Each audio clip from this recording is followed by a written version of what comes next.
4-5 भाई का परिवार है, एक ही जगह रहता है, कुछ भी करें पर भोजन हम चारों पांचों भाई एक साथ बैठकर करते हैं। यह सनातन धर्म की पहचान, यह हमारा सनातन धर्म कहता है। आप रोज प्रतिदिन भी अगर घर में एक साथ भोजन नहीं कर सकते बैठ के अपने भाई बंधुओं के साथ में, तो कम से कम हफ्ते में एक दिन ऐसा निकालें कि आपस में चर्चा करें, आपस में बात करें, अपने हृदय के दुख को एक दूसरे में बांटते चलें।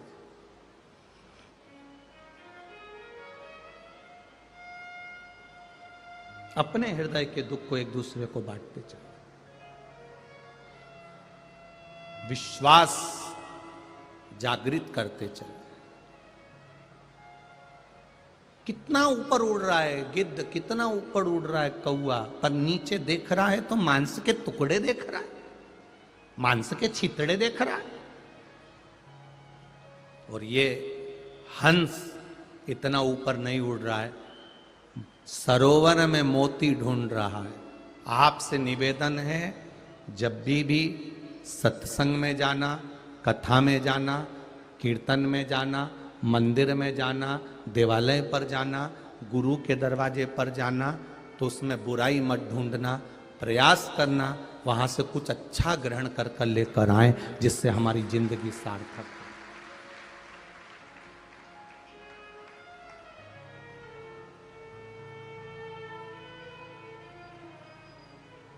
ब्राह्मण, क्षत्रिय, वैश्य और शूद्र में दुनिया के लोगों को बांटा गया, पर शिव महापुराण एक ऐसी पुराण हो गई जिसने ब्राह्मण हो, क्षत्रिय हो, वैश्य हो और शूद्र हो, सबको जोड़ा है। और ये बरहानपुर की शिव पुराण में जाकर आप दर्शन कर सकते हो। अर्चना दीदी आपको साधुवाद दूंगा, इस बरहानपुर की शिव महापुराण में नाई समाज, सेन समाज जो दाढ़ी कटिंग बनाता है, 10 रुपए, 50 रुपए, 20 रुपए, 25 रुपए, 100 रुपए एक दाढ़ी कटिंग के उसको मिलते हैं। दिन भर में कितनी दाढ़ी कटिंग बनाता होगा, कितनी बना लेता होगा। वो सेन समाज रोज रात्रि को यहां पर ठहरे हुए भक्तों को प्रतिदिन केसर का दूध पिला रहा है। वो सेन समाज जब देखा कि भीड़ बढ़ गई है, अपार भीड़ हो रही है, उस सेन समाज ने इडली सांभर बनाकर खिलाना चालू कर दिया। वो सेन समाज, दुनिया के लोग कहते हैं ये नाई है, ये सेन है, वो नाई सेन समाज ने बाहर 25-30 कुर्सियां रख दी और सुबह से शाम तक दाढ़ी कटिंग फ्री बना रहा है। कितने लोगों की सेवा कर रहा है। किसको देखोगे आप? जिस लोहार समाज को लोग कहते हैं ये लोहार समाज है, ये लोहार समाज है, ये लोहार समाज है, ये लोहार समाज है, ये लोहार समाज है। एक ट्राली गन्ना प्रतिदिन उस गन्ने का रस निकलवाते हैं और एक ट्राली से 2 ट्राली 3 ट्राली गन्ने का रस प्रतिदिन भक्तों को पिलाते हैं। ये लोहार समाज है। एक विठ्ठल समिति है, कोई 36 कुंटल पोहा प्रतिदिन बना रही और प्रतिदिन खिला रही है। 36 कुंटल पोहा प्रतिदिन बना रही है और प्रतिदिन खिला रही है। कोई विठ्ठल समिति है यहां पर, कोई 36 कुंटल पोहा रोज बना रही है। 200 कार्यकर्ता लगे हैं पोहा बनाने में, 200 कार्यकर्ता, और 200 कार्यकर्ता पोहा बना कर खिला रहे हैं। धन संपदा, पैसा, दौलत तो एक वेश्या भी कमा लेती है, पर सही जगह नहीं लगा पाती। आज मौका मिला सही कर्म करने का, सत्कर्म करने का।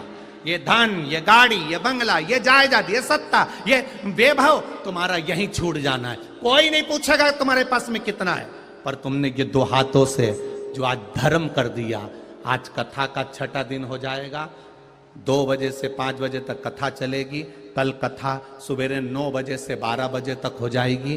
टीवी पर 2 बजे से 5 बजे ही आएगी, पर यहां सवेरे 9 से 12 हो जाएगी। 12 बजे के बाद सब ये मेला ये बाबा के भक्त, ये कुबेर भंडारी के भक्त, ये ओघड़ दानी के भक्त, ये सब शिव के गण अपने अपने घर चले जाएंगे। बरहानपुर फिर वैसा की वैसा ही हो जाएगा। मौका मिला सेवा का, कोई चाय पिला रहा है, कोई पानी पिला रहा है, कोई पानी के स्टॉल लगा रहा है, कोई बूंदी बांट रहा है, कोई कुछ बांट रहा है। ये भक्ति है, ये विश्वास। गांव गांव से कोई रोटी भेजा, कोई कुछ भेजा, कोई कुछ भेजा। कुंटलों में 60 कुंटल आटे की रोटियां बनाकर एक गांव के व्यक्तियों ने भेज दी है। धन्यता है। अब ऐसा कुंभ का मेला कहां देखोगे? ये कहां प्राप्त होगा?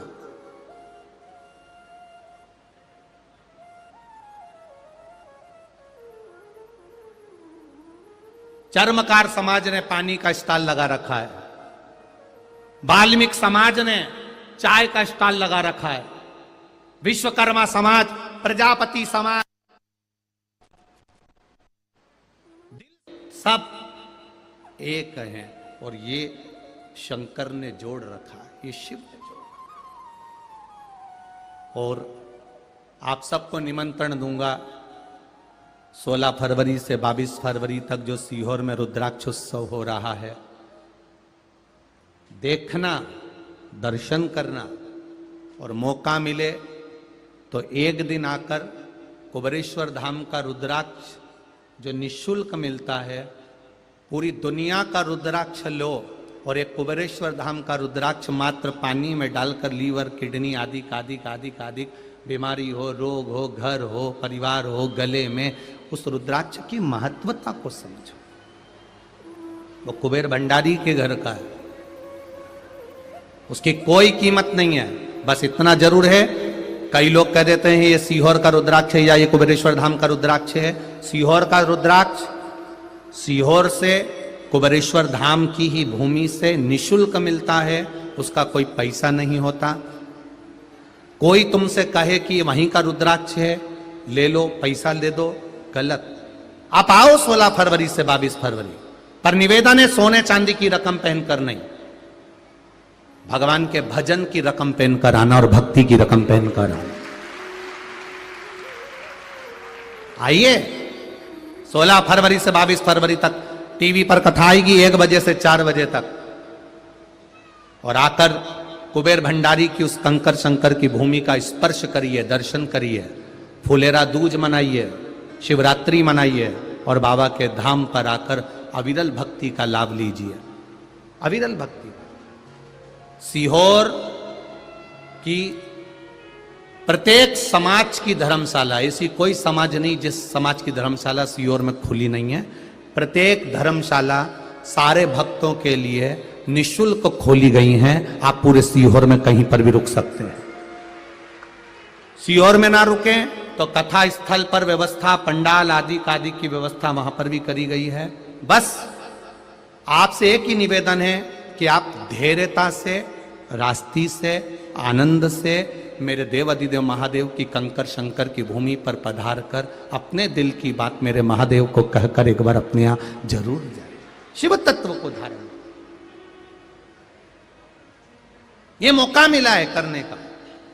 बरहानपुर के सारे भक्तों को जिन्होंने प्रत्यक्ष अप्रत्यक्ष रूप से यहां सेवा दी है, किसी ना किसी रूप में आकर कुछ ना कुछ दिया है, करा है और करते रहना, उसको छोड़ना नहीं है। सबको साधुवाद देता हूं। ये आपकी भक्ति है, ये आपका विश्वास।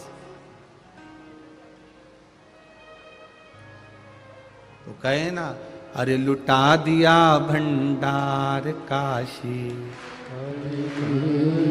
कर दिया माला नमस्तुभ्यम कहकर दिल से, चाहे टीवी के सामने, चाहे मोबाइल पर, चाहे पंडाल में बैठकर दिल से जो कहा है, 3 महीने मेरा बाबा अगला पत्र तुम्हारा जरूर मिलेगा, निश्चित है। और कहूंगा ये पत्र कोई साधारण नहीं, इनको पढ़ो। हम नहीं पढ़ पाते इतने पत्र, पढ़ो इन पत्रों को। कितना, ये तो अभी पढ़े नहीं है इसलिए सही है, ये शिव तत्व है। ओ घड़ी, मेरा महादेव जब देता है तो कहता नहीं है कितना दे देता है, ये बाद में मालूम पड़ता है कि उसने क्या दिया है, क्या दिया उसने, ये से नहीं, उसकी उदारता से। और जब तक वो कृपा नहीं करता तब तक कुछ नहीं मिल सकता। पर कई बार वो देता है और उसके देने के बाद हमारे भीतर अभिमान प्रकट हो जाता है। कई बार वो देता है और देने के बाद हमारे भीतर अभिमान प्रकट हो जाता है। चोर को कुबेर बनाया, वो कुबेर मेरे देवादिदेव महादेव से मिलने के लिए आया, और महादेव से मिलने के लिए जब आया तो शंकर भगवान माता पार्वती जी के साथ बैठे हुए थे। जैसे ही कुबेर आया, मां पार्वती उठकर किसी कार्य के लिए जाने लगी।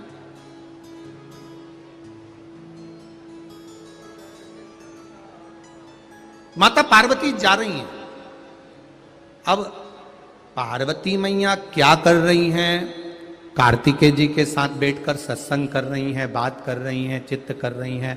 और कुबेर शिवजी से बात करते करते करते करते अपनी एक दृष्टि से पार्वती माता को देख रहा, पार्वती जी को देख रहा। जरा समझिएगा, जिसने वैभवपति बनाया, जिसने धनपति बनाया, जिसने इतनी सत्ता प्रदान करी, और उसी को, उसकी धर्म पत्नी को, मां पार्वती जी को गलत दृष्टि से देख रहे।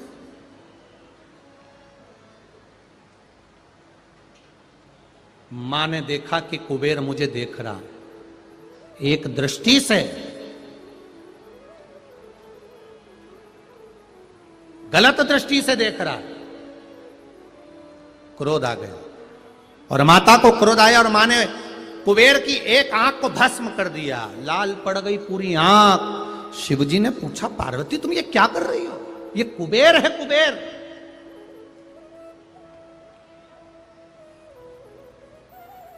भस्म कर दी।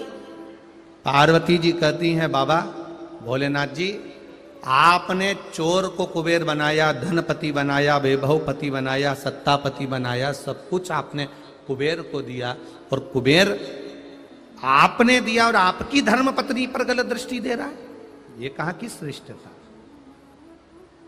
ये दुनिया बड़ी विचित्र है।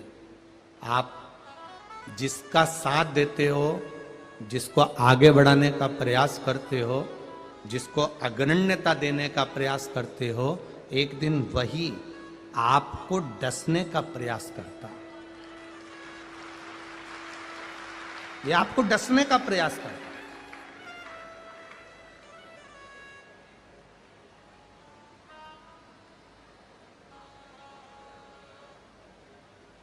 आपने ज्ञान दिया, आपने उसको अग्रण्यता दिया, और वो आपको डसने का प्रयास किया। पार्वती जी ने कहा, ये मेरे पास में नहीं चल सकता, ये मेरे पास नहीं चलेगा ऐसा, इसलिए मैंने कुबेर की एक आंख को भस्म कर दिया। कुबेर, एक आंख लाल पड़ गई। कुबेर एक आंख से देखता है मात्र, केवल कुबेर की एक आंख है, वो उससे एक आंख से देखता,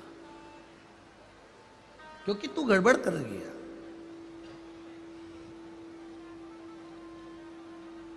रखो दोनों नेत्र मेरे देवादिदेव महादेव के चरणों में रखो, उसके स्वरूप पर रखो, उसकी भक्ति पर रखो। शिव कथा कह रही है। अपने बेटे को सिखाया है अश्वत्थामा जी को, गुरु द्रोणाचार्य ने। सुगंध, अच्छे कर्म की सुगंध किसी को बताना नहीं पड़ता। अच्छे कर्म की सुगंध अपने आप सब दूर फैल जाती है।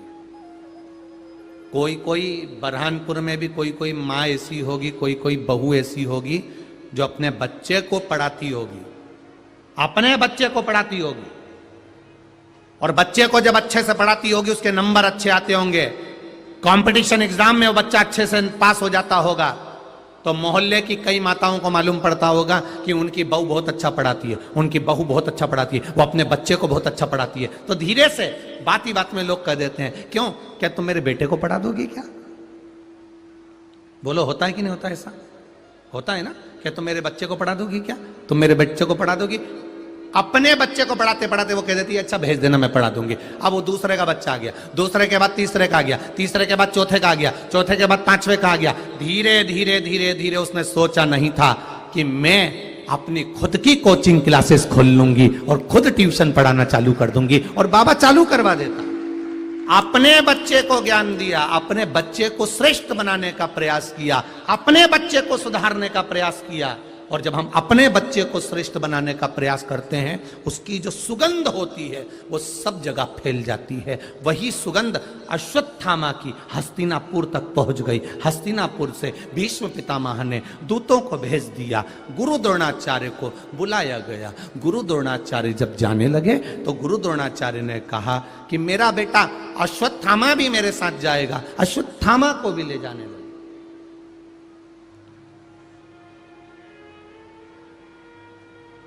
पहुंच गए हस्तिनापुर में। अब हस्तिनापुर के राजाओं ने सूचना करी कि हमारे ये कौरव और पांडव हैं, भीष्म पितामह कह रहे हैं इनको पढ़ाना, इनको शस्त्र विद्या सिखाना। शस्त्र विद्या? हाँ। गुरु द्रोणाचार्य ने कहा मैं शस्त्र विद्या सिखा दूंगा, पर शर्त केवल एक है कि उस विद्या में मेरा बेटा भी मेरे साथ में उस विद्या को सीखे। मेरा बेटा भी उस विद्या को सीखे, बस केवल चाहता इतना ही, मेरा बेटा भी वो सीख जाए। ठीक है, सिखाओ। शस्त्र विद्या सीखना पांडवों ने चालू करा, कौरवों ने चालू करा, अश्वत्थामा चालू करे। सीखते गए, सीखते गए, सीखते गए, सीखते गए। एक बार भीष्म पितामह आकर खड़े हो गए और पितामह ने गुरु द्रोणाचार्य से कहा कि आपने क्या सिखाया है, आज हम परीक्षा लेना चाहते हैं। आपने क्या सिखाया बच्चों को, हमको परीक्षा ले। ठीक है, लीजिए, ले परीक्षा। अब भीष्म पितामह ने बाण चलवा कर दिखवाए। पांडवों ने बाण चलाए, कौरवों ने बाण चलाए, सबको विजयता प्राप्त हुई, सब आनंद में हुए। भीष्म पितामह प्रसन्न हो गए। पितामह ने प्रसन्न होकर कहा कि अब बताओ कि गुरु द्रोणाचार्य, आपने मेरे बच्चों को, ये मेरे बच्चों को तुमने इतना विद्वान बना दिया, मैं आपको क्या दूं, क्या प्रदान करूं? गुरु द्रोणाचार्य एक शब्द भी नहीं बोले। एक शब्द गुरु द्रोणाचार्य के सामने से नहीं निकला।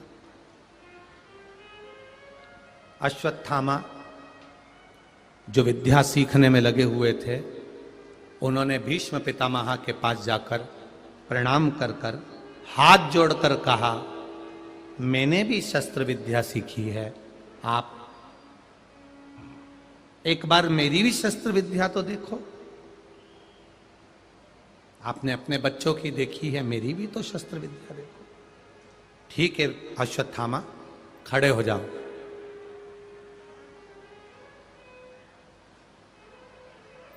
खड़े हो जाओ। अश्वत्थामा ने बाणों पर बाण छोड़े। भीष्म पितामह ने देखा कि यह तो पांडव और कौरवों से भी प्रबल है। अगर पांडव